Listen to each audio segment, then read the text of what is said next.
yan mga abel. Oh. Ito mga abel, oh. Pagpasok ko dito sa loop ko, may napansin ako isang ibon. Kasi nga, di ba sinabi ko sa inyo, dalawa na lang yung ano ko, nawala yung tatlo kong abuyog. So, ang natira na lang ditong abuyog is dalawa. Ayun yung checkered na yun mga abel. Oh. Ayun yung kapatid nung nasa ano natin sa Kalapatids OLR, yan isang yan. So, yung isa pang blue bar, parang eto mga abel, dumating. Yung, alam nyo yung ano, di ba, eto kapatid ng isang Kalapatids OLR, tapos meron pang isang blue bar, kapatid naman niya is yung light check na kasama nung kapatid dito sa Kalapatids OLR. So eto, nakita ko mga abel, dumating. Ayan oh, mukhang may nakahuli. Ang tagal niyan, siguro halos nasa ano, siguro mga mag-iisang buwan bago umuwi sa akin. Siguro may nakahuli niyan. Akala siguro mapapatuto pa itong ibon na to. Ayan oh, yan yung kapatid nung isang nasa Kalapatids OLR mga abel oh. So ang bale, dalawa na lang yung nawawala kong ano, abuyog. Yung abuyog na isa is yung ano, yung black check na white flight. So yun, hindi ko inaasahan yun kasi nung pinakawalan ko kasi dito sa loop ko yun, parang ganyan yun, no. Pero mas dark dito. So nung pinakawalan ko yun, ano na, napapansin ko sa kanya, palingalinga na siya sa taas. Kumbaga dito sa aviary natin dito sa taas, parang palingalinga siya, parang sabi ko, parang sisibat nga. Parang dark, basta dark eh. Wala tayong dark dito eh. Saan yung dark natin dito? Basta dark ano, black, parang siyang black check na white light mga abel. So ito yung isa. Ito yung isa natin, oh. Ito yung pinaka ano natin, bata. So meron pa akong isa, hindi ko ma-recall kung checkered din. Ay, oh, tama, checkered din, light check. Yung isa pang light check na kapatid ata nito mga abel, light check na lang yung nawawala sa atin. So yung malamang nandito lang sa paligid yun. Kapag yun napakawalan, babalik at babalik din sa atin. Sana makabalik. Ganito siya mga abel, oh. Para siyang ganyan. Para siyang, di ba, nagpe-pencil yan. Light check na ganyan. Pero hindi sa pencil, ah. Light check lang talaga mga abel, oh. Yan. Akala ko, di na madadag. Kaya nagtataka ako kasi kanina, di ba, nagpa-ranging ako ng tanghali. So, ang tagal nilang bumalik. So, ito. Ito, unang lipad uli nito. So, ayan, makikita nyo naman kung gaano kaigsi yung bagwis. So, ngayon, sa lahat ng mga ibon ko, ito, matagal tong umuwi. Umulan na ng 2 oras, hindi pa rin to nauwi. Malamang nakadapo. So, ngayon, hinayaan ko. Nung pagkatapos ng mga bandang alauna, nagro-ronda to, nakikita ko may kasama siyang 3 o 4. So, ngayon, pagbaba niya, hindi ko na pinansin kasi nandito na lang siya. Pumasok naman kagad siya dito sa may ano ko, dito sa trapdoor. Pero hindi naman siya pumasok dito sa mismong ano natin dito. Nandito lang siya, nakatambay lang siya dyan.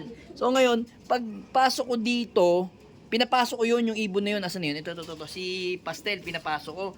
Ngayon, pagpasok, magbibideo na sana ako, biglang may bumagsak sa loop ko. Akala ko eto, itong ibon na to mga abel. Ayan si Shopee. So eto, akala ko eto mga abel yun. So ngayon, sabi ko, ba't parang ang liit mo? Nalusaw ka ata sa liparan, sabi ko, na ano ka, nadurog ka kako, ang laki-laki na katawan mo kako. Bigla ang lumiit.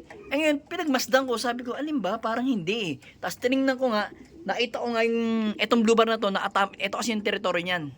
Ngayon, nakita ko siya dito. Oh, ba't meron na naman akong blue bar dito? Ang laki naman.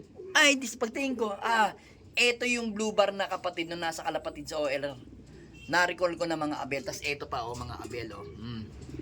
So yan yung kapatid. So ngayon, makunat talaga. Pero yun yung mga abel, oh. Ito, malamang, nahuli to sigurado. Nandyan lang sa paligid to mga abel. So ngayon, kaya siguro napag-interesan kasi nga na dalawang abuyog tapos naka BBC. So ngayon, 3 pa yung ano natin, abuyog. So ito, hindi mo natin paliliparin dito. Ibabalik natin yung katawan kasi tingnan nyo mga katawan mga abelo. Parang bata nakahuli, ano? Payat na payat mga abelo. Para siyang hupyak na hupyak ang katawan tapos parang lagi siyang nahahawakan. Lagi siyang hinahawakan. Tingnan nyo naman ito, mga kabel, oh. Ang kinis, oh. Kita nyo yung blue bar ko, yan, oh. Kapatid niya lang yan, oh. Alam ko ito, second clutch to. Itong ibon na to, tingnan nyo ang kinis. Tapos ito pa, tingnan nyo, mga ibon ko to, ang kinis, oh. O, tingnan nyo naman siya. Mukha siyang himatlugin. Kita nyo, ito to, pencil to. Ito, nagpe-pencil, pero makinis naman. O, yung blue bar na yun, ayun, oh. Si pangalan to? Si Drapa, kita nyo, oh. Makinis naman. Iba talaga pag hindi lagi nahahawakan yung mga ibon. Ayan, nagliliparan. Kita nyo, ayan, oh, ito. Pakita ko sa inyo, yung blue bar na yan, oh. Kinis, oh. Kasi nga, hindi naman siya lagi nahahawakan. Pagka ang ibon, hindi lagi nahahawakan, ganyan kakinis yan. Kagaya nito, ito, checkered to. Pero kita nyo naman, oh. Hindi siya mukhang himatlugin na agaya nito. Yan, tingnan nyo, mukhang himatlugin, aray mo. Kita nyo, ito, itim na itim, oh. Ba't wala namang dungis.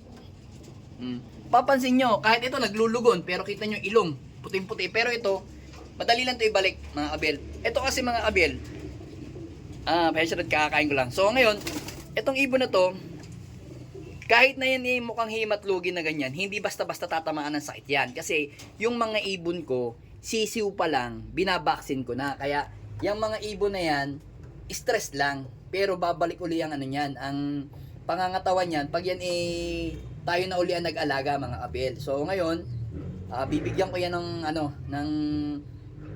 charcoal, mga kabel. Yung charcoal na binibigay ko sa kanila pag nai-stress yung mga ibon ko, nagbibigay ako ng charcoal. Pag hindi kinaya ngayon, di ba, bibigyan ko ngayon ng charcoal. Kinabukasan, bibigyan ko uli ng charcoal, mga kabel. Para mawala yung toxic na nakuha niya sa kung saan man siya lupalop na padpad, mga kabel. So, meron din talaga tayong mga naka-reserbang mga gamot o pang pang bigay natin sa kanila ng pang maintenance para hindi sila tamaan basta-basta agad ng sakit. So ito, bibigyan ko to mamaya ng charcoal, tapos yun, bigyan ko rin ng ng multivitamins na na yung 1612 natin para kinabukasan mukhang mukhang pwede na uling paliparin yan, ganyan na magiging itsura niyan. Update ko ayan bukas pagka yan okay na ibon na to. Kasi ngayon Friday ngayon, alam ko nag-cancel yung mga bawat club sa derby nila. So meron pang last lap ang BBC Junior, tapos second lap naman ng PPCP. So ngayon tayo nagninilay-nilay pa tayo kung saan natin ilalaban yung mga ibon natin, kagaya nito. Mga kabel, yan. Ito, pinagninilay-nilay ko pa kung sa idediretso ko ba itong sa PRC o sa BBC, mga kabel. Yung ibon na yan, yung puti na yan. Si Grizzle na yan. Nag-iisa lang naman yan. Tingnan natin kung hanggang saan naaabot siya. Pero ang inaano ko dito, kasi ilan ba yung young bird ko ng ang young bird ko kasi ng PPCP is 6. Sige, ito na lang ilalaban natin sa PRC para lang meron tayo pang support kay Press Marvin Gardiola, yan. Para meron tayong panlaban, mga kabel. Sa BBC hindi naman tayo makalaro kasi nga all bird lang 'tong ibon natin Yan. So, yun, mga kabel. Masaya lang ako at naibalita ko sa inyo may bumalik sa ating isang abuyog. Yan. Pero for the meantime, magpakain na tayo. Baka biglang bumuhos yung ulan. Kita nyo naman, no? Madilim na naman yung kapaligiran. Kaya, tara, magpakain na tayo. Alright. Aray mo!